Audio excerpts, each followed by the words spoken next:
chers internautes, une fois de plus, bonjour. Vous avez suivi tous le discours du chef de l'État. Et à l'intérieur de ce discours, il y a un certain nombre de points qui concernent la santé. Nous sommes aujourd'hui avec le docteur Soufo, n'est-ce pas, avec qui on va un peu essayer de piloter sur certains points de santé, n'est-ce pas, qui ont été évoqués dans le discours du chef de l'État. Alors, docteur, une fois de plus, bonjour et bonne année. Bonne année, bonne année, bonne année et bonne année à tous ceux qui me suivent pour l'instant. Voilà. Alors, docteur, dans le discours du chef de l'État camerounais, son Excellence M. Paul Biya, il a été évoqué, en fait, il a évoqué la présence de plusieurs centres de santé dans le territoire camerounais, les centres de santé, les cliniques, les hôpitaux et tout le reste. Alors, selon vous, docteur, la présence de tous ces centres de santé, cliniques et tout le reste, est-ce que ça favorise, est-ce que ça facilite la santé?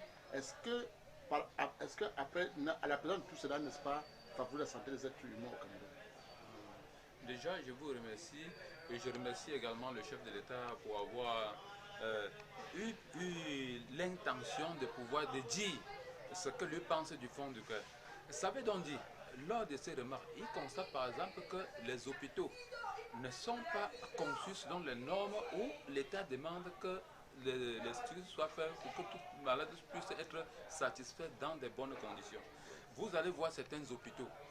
C'est à peine qu'on va trouver un lit où le malade va se coucher.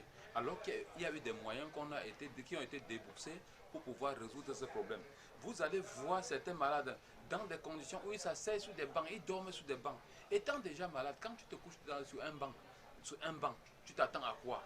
Rien que le banc peut te tuer parce que ça va te casser. Tu ne peux pas te reposer, tu ne peux pas te faire un bon étirement et tu vas te retrouver peut-être mort. Ça veut donc dire quand le chef de l'État parle des conditions, ça veut donc dire selon les rapports qui lui viennent peut-être de certains patients, il nous écoute, il suit la télévision, il suit les journaux, il suit tout.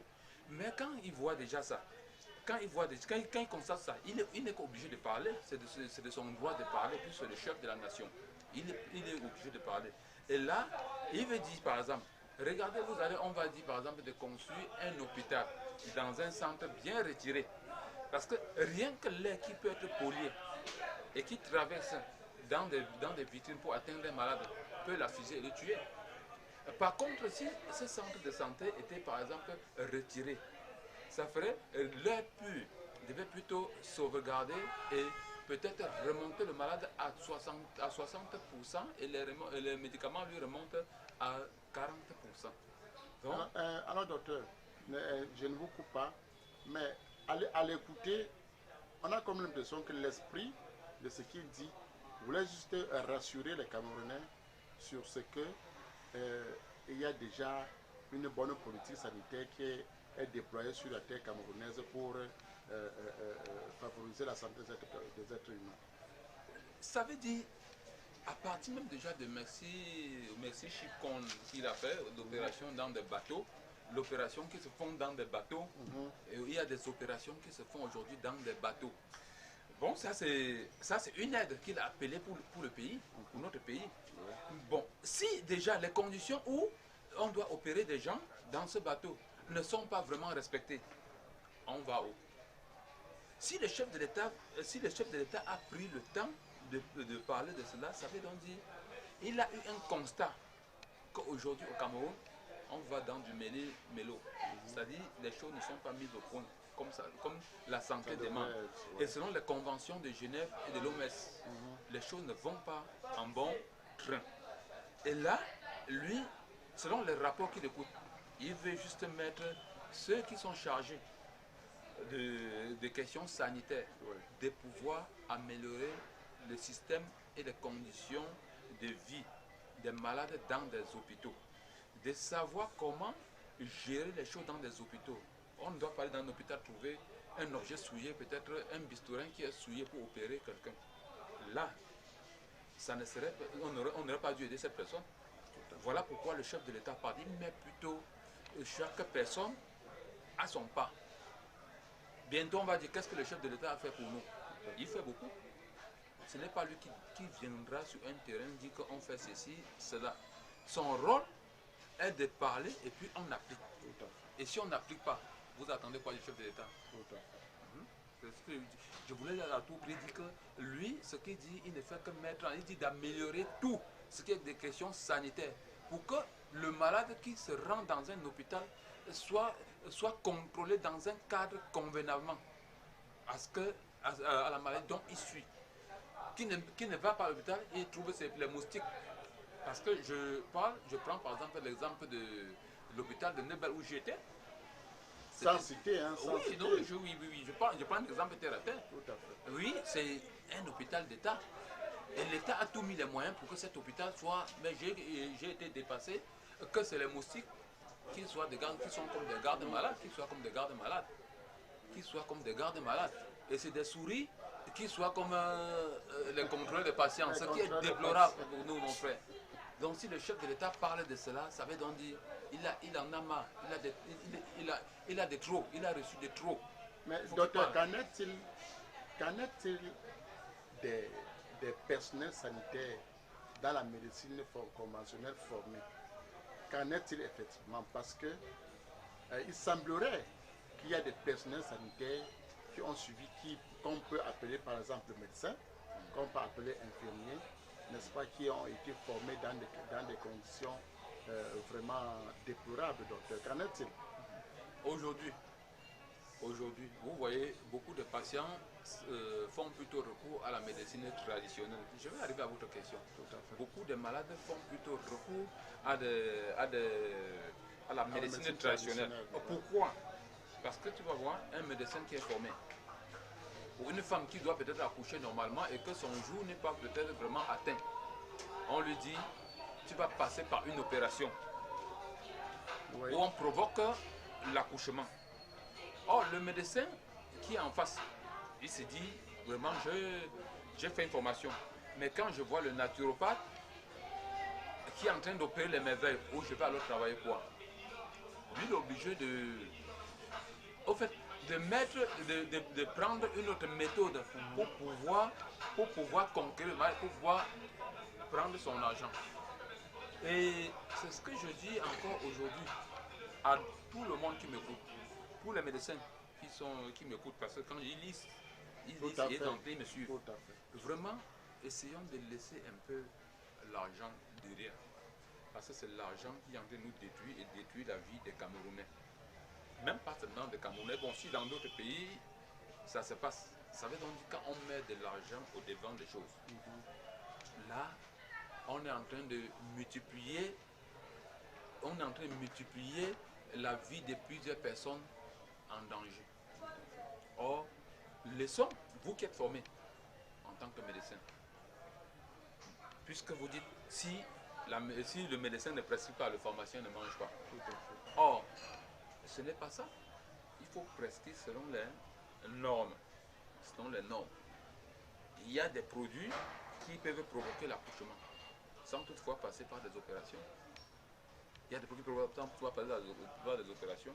Et je dirais encore, toujours, pour compléter ce que le chef de l'État dit, ce que le chef de l'État venait de dire, il faudrait que nous, en tant que médecins, nous, en tant que chercheurs, nous, en tant que thérapeutes, reconnaissons à nous, chacun, sa place. Parce que quand je prends par exemple un cas de maladie comme un myome, kyste, fibrome, vous voyez que aujourd'hui on te fait une échographie, on te dit tu as les myomes, cela va se passer par une opération. Vous allez à l'hôpital, on vous opère pour la première fois des myomes. Quelques 6 mois après, vous revenez, on vous dit, vous avez les myomes encore repoussés.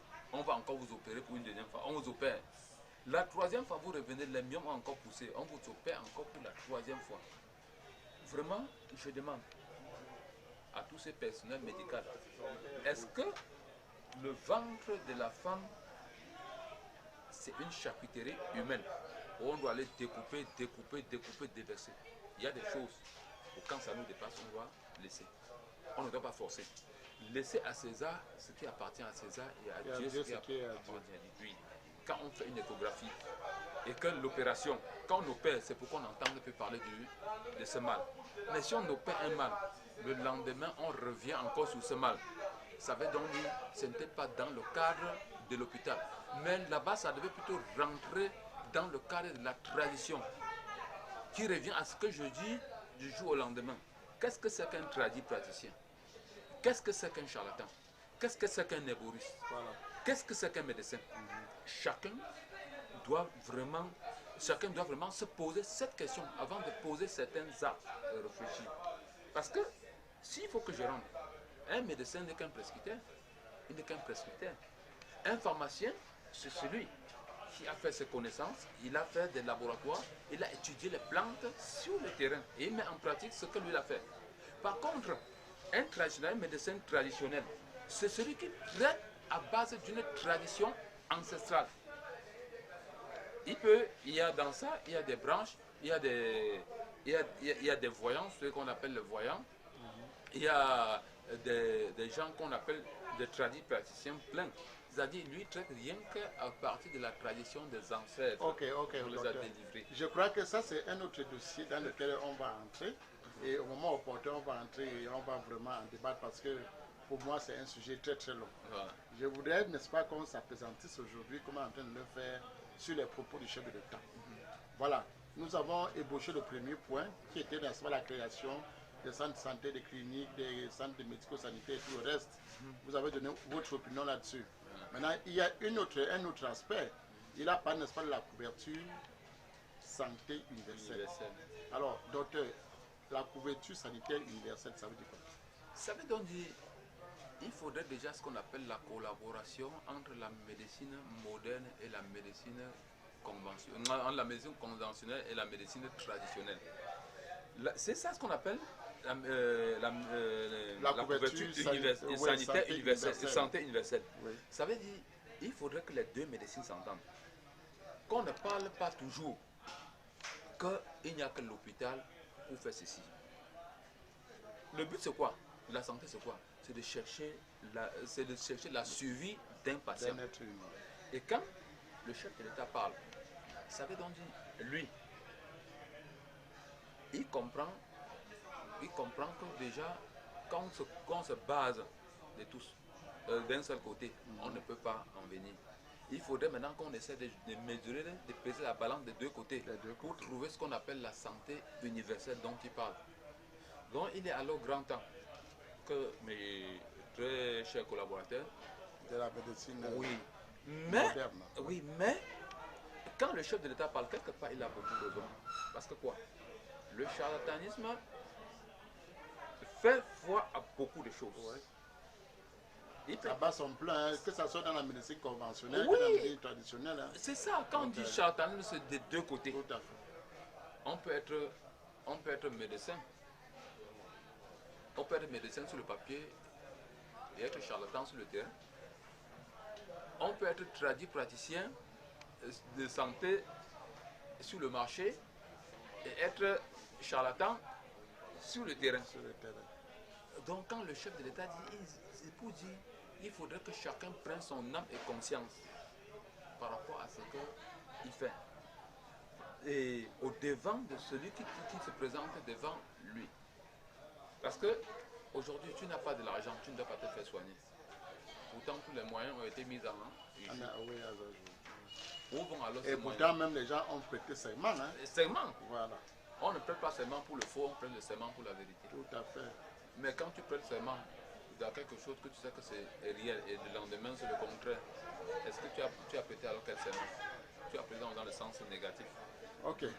Donc, alors merci docteur. Rien. Voilà, s'il vous plaît, vous donner, n'est-ce pas, quelques conseils de santé pour que les gens, n'est-ce pas, soient en santé en 2018. Oui, en santé 2018, je demande déjà à toute personne de pouvoir faire un bilan. Un bilan de santé. En fait, ça c'est quelque chose qui n'est pas couramment, c'est pas courant. Hein? Mais normalement, pour dire qu'on est en santé, on doit passer par un bilan. On doit aller à l'hôpital, faire un bilan de santé. Regardez si le foie, le pancréas ou les reins, parce que ce sont les trois organes dans le corps où si tu tombes malade, toutes ces maladies vont passer par là. Donc les trois organes que je cite, le foie, le pancréas et les reins. Okay. Toute maladie que l'être humain doit avoir sur terre de la naissance jusqu'à la mort, ça passe par les trois organes.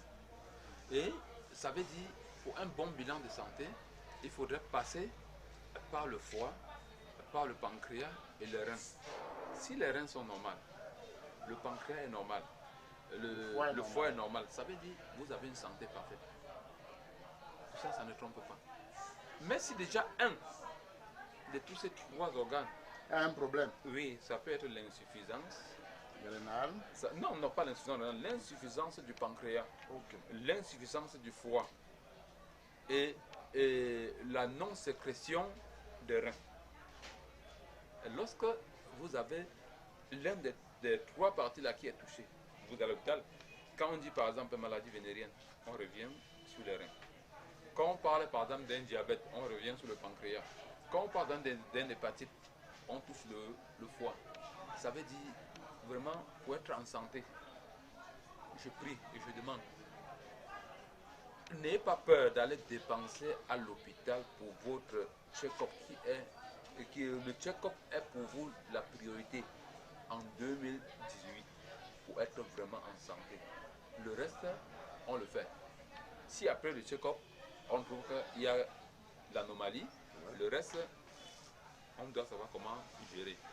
Si après le check-up, on trouve que tout est bien, on peut encore vous conseiller certains aliments pour consommer. Pour entretenir ces organes dont je vous parlais.